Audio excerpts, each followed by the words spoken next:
Hello students, power system operation and control में हम एक न्यूमेरिकल स्टार्ट करेंगे आज।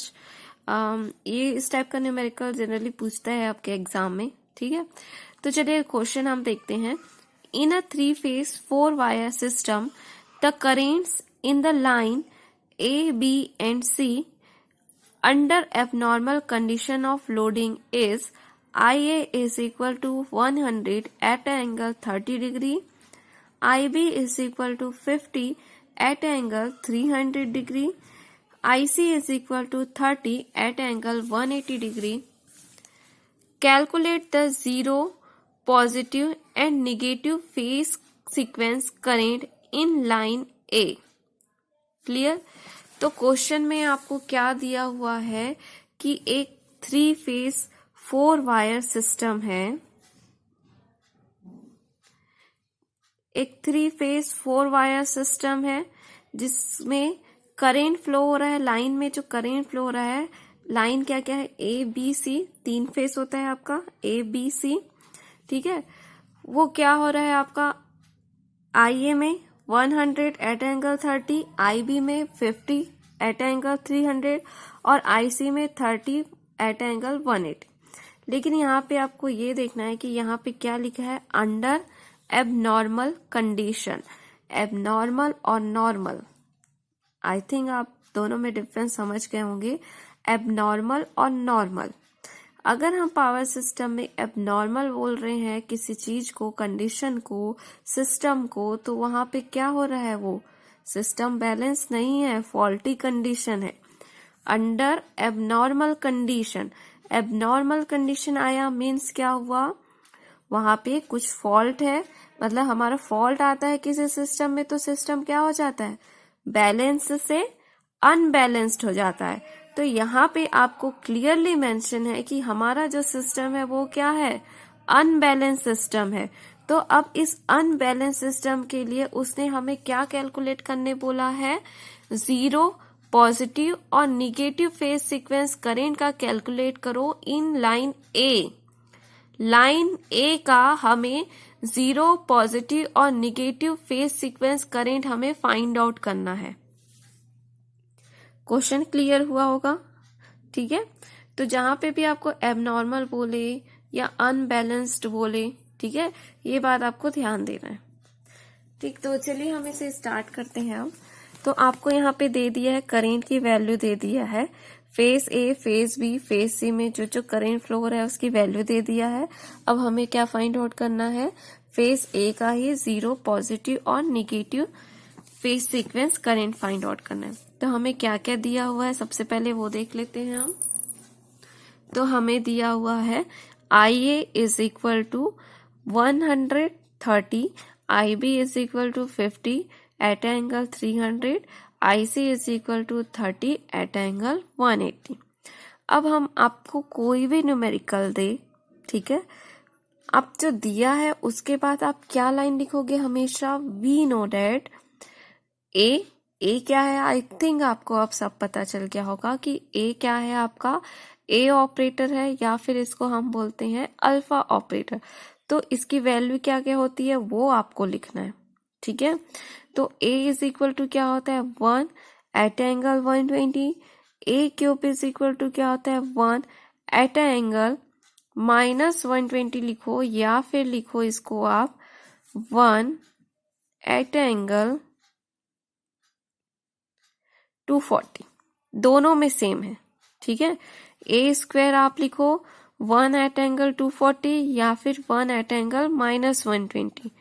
ए क्यूब होता है आपका 1 एट एंगल 360, या फिर आप सिंपल इसको क्या लिख सकते हैं, ए का क्यूब इज इक्वल टू क्या होता है, 1, ठीक है। अब यहाँ पे मैंने -120 क्यों लिखा है उसका रीजन बता रही हूँ। देखो, जब हमने आपको ए या अल्फा ऑपरेटर पढ़ाया था तो हम क्या मूव कर रहे थे, काउंटर क्लॉकवाइज। काउंटर क्लॉकवाइज से अगर हम मूव कर रहे थे तो ए स्क्वायर तक पहुंचने में हमें क्या मिल रहा था, यहां से यहाँ 120, यहां से यहाँ 120। अगर मैं इस डायरेक्शन में मूव कर रही हूँ, इसलिए मैं यहाँ क्या लिखती थी, ए स्क्वायर इज इक्वल टू 240, है ना।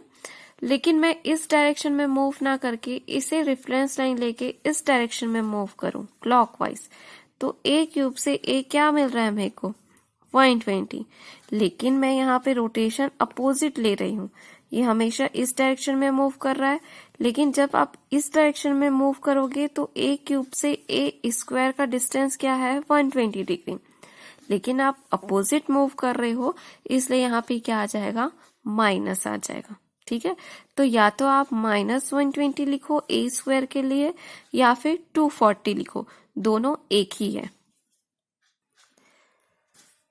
ठीक है, तो यहाँ पे मैं आप ए स्क्वायर की वैल्यू 240 लिखो या फिर -120 एक ही है। ए क्यूब की वैल्यू आप 1 भी लिख सकते हो, 360 भी लिख सकते हो, वैसे ए क्यूब का ऐसे में कुछ पड़ेगा नहीं, आप ए क्यूब की वैल्यू 1 ही रखो। ठीक है, तो अब हम निकालते हैं जीरो, पॉजिटिव और negative phase sequence component current का फॉर फेज ए। यहाँ पे आपको क्वेश्चन में बोल दिया है कि सिर्फ फेज ए का निकालो, तो हम सिर्फ फेज ए का निकालते हैं। तो बाय यूजिंग फॉर्मूला हम जानते हैं कि जीरो सीक्वेंस करेंट का फॉर्मूला क्या होता है, IA0 is equal to 1/3 IA plus IB plus IC। ठीक है, तो IA IB IC की वैल्यू आपको पता है, तो 1/3 इज इक्वल टू IA की वैल्यू क्या है 100 at angle 30, IB is 50 at angle 300 plus IC is 30 at angle 180। ये तीनों हमें क्वेश्चन में दिया हुआ है। इसको आप कैलकुलेटर से सॉल्व करोगे। इसको कैलकुलेटर से सॉल्व करना आप बेसिक सर्किट में सीख चुके हो ना। ठीक है, उसके बाद भी अगर आपको नहीं आता है तो आप मुझे एक बार बताएंगे, मैं आपको बता दूंगी। तो आप इसको कैलकुलेटर से सॉल्व करेंगे, इस फॉर्म में लाएंगे। ठीक है, तो IA0 की वैल्यू क्या मिलेगी 27.29 एट एंगल 4.69। नेक्स्ट है आपका IA1। IA1 का फॉर्मूला क्या होता है 1/3 IA plus AIB plus A square IC। ठीक है, तो IA की वैल्यू कितनी दी हुई है क्वेश्चन में 100 एट एंगल 30, A की वैल्यू क्या रहती है 1 एट एंगल 120। ठीक है, IB की वैल्यू क्वेश्चन में दी हुई है 50 एट एंगल 300, A स्क्वायर की वैल्यू अब आप यहाँ पे 1 एट एंगल -120 रखो या फिर 1 एट एंगल 240 रखो, दोनों में आंसर सेम ही आएगा। ठीक है, और IC की वैल्यू क्या रखोगे 30 एट एंगल 180। इसको आप सॉल्व करोगे तो क्या मिलेगा IA1 की वैल्यू 57.98 एट एंगल 43.29। नेक्स्ट है आपका IA2। IA2 की फॉर्मूला क्या होता है 1/3 IA plus A square IB plus A IC। इसमें आप फिर से वैल्यू पुट रखो, आपको मिलेगा 18.97 एट एंगल 24.96। तो क्वेश्चन में हमें ये फाइंड आउट करने बोला था, फेज ए का बोला था तो हमने फेज ए का निकाला, फेज बी का बोलता तो आपको क्या फाइंड आउट करना पड़ता IB0, IB1 और IB0, IB1 और IB2। ठीक है, तो आई थिंक न्यूमेरिकल से थोड़ा बहुत क्लियर हुआ होगा आपको कि हम क्या पढ़ रहे हैं। ठीक है, तो चलिए एक और न्यूमेरिकल हम देखते हैं। नेक्स्ट जो न्यूमेरिकल है वो क्या बोल रहा है, for a given symmetrical component calculate VA VB VC। ठीक है, यहाँ पे आपको VA0 की वैल्यू दे दिया है, VA1 की वैल्यू दिया हुआ है और VA2 का वैल्यू दिया हुआ है। अब आपको क्या फाइंड आउट करने बोल रहा है वो VA VB और VC, that is VA VB और VC क्या है हमारा ओरिजिनल फेजर होता है, और ये जो VA0 है, VA1 है, VA2 है, ये सिमेट्रिकल कंपोनेंट होता है। सिमेट्रिकल कंपोनेंट में क्या होता है, 3 कंपोनेंट पढ़ा था आपने। VA0 किसको रिप्रेजेंट करता है जीरो सीक्वेंस कंपोनेंट को, VA1 पॉजिटिव सीक्वेंस कंपोनेंट को और VA2 निगेटिव सीक्वेंस कंपोनेंट को। ठीक है, तो पिछले जो अभी हमने जस्ट न्यूमेरिकल पढ़ा था उसमें आपको क्वेश्चन में क्या दिया था IA IB IC की वैल्यू दे दिया था, मतलब ओरिजिनल वैल्यू दिया था, और हमें क्या फाइंड आउट करने बोल दिया था सिमेट्रिकल कंपोनेंट। ठीक है, अब यहाँ पे जस्ट अपोजिट है, इस न्यूमेरिकल में आपको क्या दिया हुआ है सिमेट्रिकल कंपोनेंट की वैल्यू दी हुई है और आपको original phasor VA, VB, VC की वैल्यू फाइंड आउट करनी है। तो चलिए इसको भी देख लेते हैं ताकि आपको क्लियर हो जाए। तो हमें क्वेश्चन में दिया हुआ है VA0, VA1, VA2 की वैल्यू दी हुई है। अब हमें निकालना है VA, VB, VC। तो VA इज इक्वल टू क्या होता है? VA इज इक्वल टू क्या होता है? आपने पढ़ा है ना? VA इज इक्वल टू होता है VA0 plus VA1 plus VA2। ठीक है, तो इसको हम रखते हैं VA0, VA1, VA2 दिया हुआ है। सारी की वैल्यू को आप पुट करोगे, कैलकुलेटर से सॉल्व करोगे तो आपको क्या मिलेगा? 100 एट एंगल 90। अब हमें निकालना है VB की वैल्यू। तो VB की वैल्यू क्या होती है?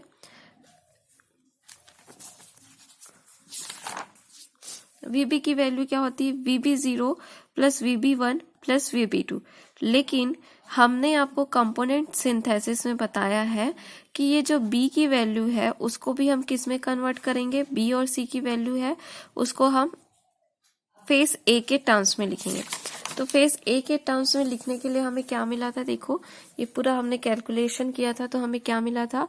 VB is equal to VA0 plus A² VA1 plus A VA2। और VC को क्या लिखा था हमने? VA0 plus A VA1 plus A² VA2। ठीक है, तो ये फॉर्मूला का यूज करके हम क्या करेंगे? उस न्यूमेरिकल को सॉल्व करेंगे।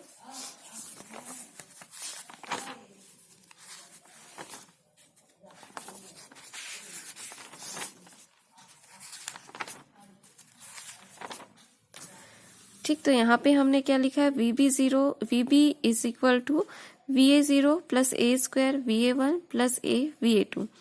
तो VA0 आपको दिया है वह क्वेश्चन में। A² की वैल्यू क्या लिखोगे? 1 एट एंगल 240 या फिर लिख लो 1 एट एंगल -120। VA1 का वैल्यू दिया हुआ है क्वेश्चन में। ठीक है, फिर यहाँ पे आपका A की वैल्यू क्या होगी? 1 एट एंगल 120 और ये। ठीक, इसको आप सॉल्व करोगे कैलकुलेटर से तो आपको ये वैल्यू मिलेगा। VC की वैल्यू आप फाइंड आउट करोगे तो VC का फॉर्मूला क्या होता है? VA0 plus A VA1 plus A² VA2। Same formula, same value आप अप्लाई करोगे, पुट करोगे इसमें और इसको सॉल्व करोगे तो आपको क्या मिलेगा? VC का वैल्यू मिलेगा। VC इज इक्वल टू क्या होता है? 70.28 एट एंगल -134.8। ठीक है, तो ये आपका होता है न्यूमेरिकल। 2 पैटर्न का हमने न्यूमेरिकल देखा है। नेक्स्ट क्लास में मैं आपको एक न्यू पैटर्न का न्यूमेरिकल बताऊंगी। तो बस आपको अभी क्या याद रखना है कि आपको ये सारे फॉर्मूले याद होने चाहिए। VA का वैल्यू इस टर्म्स में, VB का वैल्यू इस टर्म्स में और VC का वैल्यू इस टर्म्स में। ये आपको ओरली याद होना चाहिए ना। ठीक है, तो ये जितने भी अभी आप आज न्यूमेरिकल में आपने ये सब फॉर्मूला पढ़ा है उसे आप एक पेज में अच्छे से लिख लो ताकि ये आपके लिए इजी हो कि किस टाइम पे कौन सा फॉर्मूला हमें लगाना है और कौन से टर्म को क्या बोलते हैं। जहाँ पे A0, A1, A2 आया वो आपका सिमेट्रिकल कंपोनेंट है। ठीक है, 0 आया मतलब वो 0, 1 आया मतलब वो पॉजिटिव, 2 आया मतलब वो नेगेटिव। और जहाँ पे आपको सिंपल VA, VB, VC या फिर IA, IB, IC दिखता है वो आपका ओरिजिनल फेजर होता है। ठीक है, तो इतना आप अच्छे से करेंगे, एक कॉपी में अलग से फॉर्मूला को नोट करेंगे और लिखेंगे। ठीक है, तो नेक्स्ट क्लास में मैं आपको दूसरा न्यूमेरिकल बताऊंगी। तब तक आप इसका अच्छे से नोट्स बना के रख लीजिए। Thank you.